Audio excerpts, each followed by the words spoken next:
کی انا کی دجیاں نہیں اڑاتا، بلکہ جو بن مانگے اپنی عورت کو محبت کے ساتھ ساتھ عزت بھی دیتا ہے، جو اپنی انا کی تسکی کے لیے اپنی بیوی کی عزت نفس کو کچلتا نہیں ہے، بلکہ جو اپنی بیوی کے ہر غم دکھ درد میں شریک ہوتا ہے، اس کے ساتھ ہوتا ہے، جو اپنی بیوی کو نصیحت کرے تو تنہائی میں کرے اور اس کی تعریف کرے تو سب کے سامنے کرے۔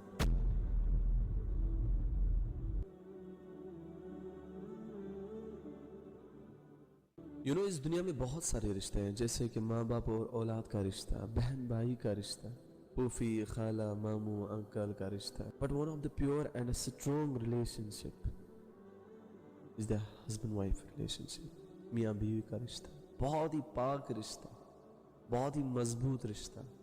قرآن پاک نے جو میاں بیوی کے بارے میں جو تصور دیا، جو کانسیپٹ دیا، آج تک کوئی بھی معاشرہ نہیں دے سکا۔ اللہ سبحانہ وتعالیٰ قرآن میں فرماتا ہے ہن لباس لکم وانتم لباس لہن، that means they are your garments، وہ آپ کا لباس ہے and you are their garments، آپ اس کے لباس ہو، یعنی کہ میاں بیوی کا لباس ہے اور بیوی اپنے میاں کا لباس ہے۔ and لباس کا مطلب یہ کہ لباس سے انسان کو زینت ملتی ہے، اس کے عیب چھپ جاتے ہیں۔ اور دوسری بات یہ کہ انسان کے جسم کا سب سے زیادہ جو کلوز ہوتا ہے وہ اس کا لباس ہوتا ہے، انسان کے جسم کا سب سے زیادہ قریب اس کا لباس ہوتا ہے۔ تبھی اللہ نے ایک شوہر کو اپنی بیوی کا لباس بنایا ہے اور بیوی کو اپنے شوہر کا لباس بنایا ہے۔ اور اللہ سبحانہ وتعالیٰ نے جب یہ دنیا بنائی تو سب سے پہلے یہاں پر ایک رشتہ بن گیا، وہ ہے میاں بیوی کا رشتہ۔ اس دنیا میں سب سے پہلا رشتہ ہے میاں بیوی کا رشتہ، اس کے بعد باقی سارے رشتے بنے۔ اسی لیے میاں بیوی کو ایک دوسرے سے جتنی محبت ہو، جتنا پیار ہو، اتنا اللہ سبحانہ وتعالیٰ ان سے راضی رہتا ہے، اتنا اللہ سبحانہ وتعالیٰ خوش ہوتا ہے۔ اینڈ شیطان کو ایک بار کہا گیا ہے کہ تمہیں سب سے زیادہ کامیابی، تمہیں سب سے زیادہ خوشی کب ملتی ہے؟ کب تجھے لگتا ہے کہ آج میں نے کوئی بڑا کام کر دیا، آج میں خوش ہوں؟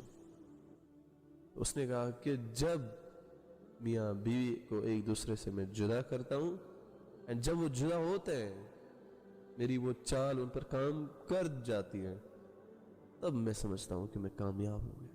اسی لیے ہسبینڈ وائف کا رشتہ بہت ہی پاکیزہ، بہت ہی خوبصورت رشتہ بنایا اللہ سبحانہ وتعالیٰ نے، اور زندگی مہربان اور خوبصورت لگتی ہے جب ہم سفر احساس کرنے والا ہو، جب ہم سفر خیر خواہ ہو، تب زندگی بہت ہی مہربان لگتی ہے، بہت ہی خوبصورت لگتی ہے۔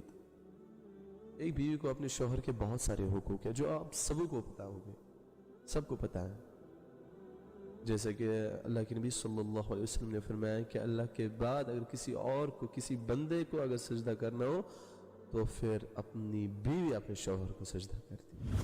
یا اللہ سبحانہ وتعالیٰ نے شوہر کو بہت بلند مقام دیا ہے، بہت بلند مرتبہ دیا ہے۔ بٹ ڈو یو نو کہ ایک شوہر پر اس کی بیوی کے کیا حقوق ہیں؟ ایک شوہر کو اپنی بیوی کے ساتھ کیسا پیش آنا چاہیے، کس طرح اس کے ساتھ رہنا چاہیے؟ Do you know that? ہم نے سنا ہے، مطلب سبوں کی زبان سے سنتے ہیں کہ بیوی کو یہ کرنا چاہیے، بیوی کو وہ کرنا چاہیے، اپنے شوہر کا ماننا چاہیے۔ ہاں، دس از دا ریالٹی، یہ تو ضروری ہے، یہ تو کرنا ہی ہے، فرض بنتا ہے ایک بیوی پر۔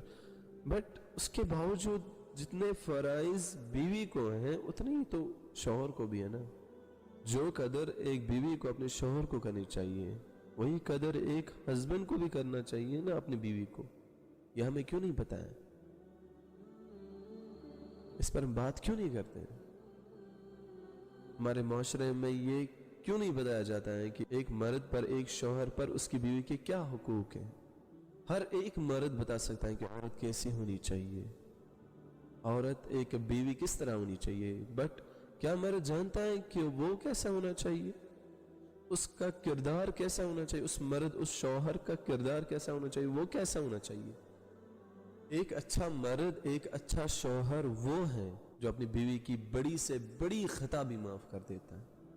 بیوی کو خطا ہو گئی تو شوہر نے معاف کیا، اچھا مرد ہے۔